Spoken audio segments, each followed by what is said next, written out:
कल्याण डोंबिवली महानगरपालिकेच्या निवडणुकीत महायुतीने दणदणीत यश मिळवतात 100 पेक्षा अधिक जागा जिंकल्या आहेत. निकाल जाहीर होताच शिवसेना शिंदे गट आणि भाजपाकडून शहरात बॅनरबाजीला सुरुवात झाली असून चौकाचौकात शक्ती प्रदर्शन पाहायला मिळत आहे. शिवसेना शिंदे गटाकडून लावण्यात आलेल्या बॅनरवर स्वर्गीय बाळासाहेब ठाकरे, धर्मवीर आनंद दिघे, उपमुख्यमंत्री एकनाथ शिंदे आणि खासदार डॉक्टर श्रीकांत शिंदे यांचे फोटो झळकत आहेत. तसेच दिघे साहेबांचे ठाणे जिल्हा शिवसेनेचा बालेकिल्ला अशा आशयाचे बॅनर लक्ष वेधून घेत आहेत.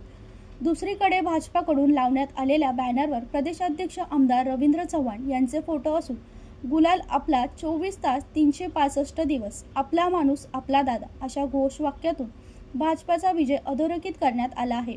काल जाहीर झालेल्या निकालानुसार भाजपाने 50 जागांवर विजय मिळवला असून एकनाथ शिंदे यांचा शिवसेनेला 53 जागा मिळाल्या आहेत. या निकालानंतर दोन्ही पक्षांकडून सुरू असलेली बॅनरबाजी, श्रेयवाद आणि शक्ती प्रदर्शन सध्या शहरात चर्चेचा विषय ठरले आहे.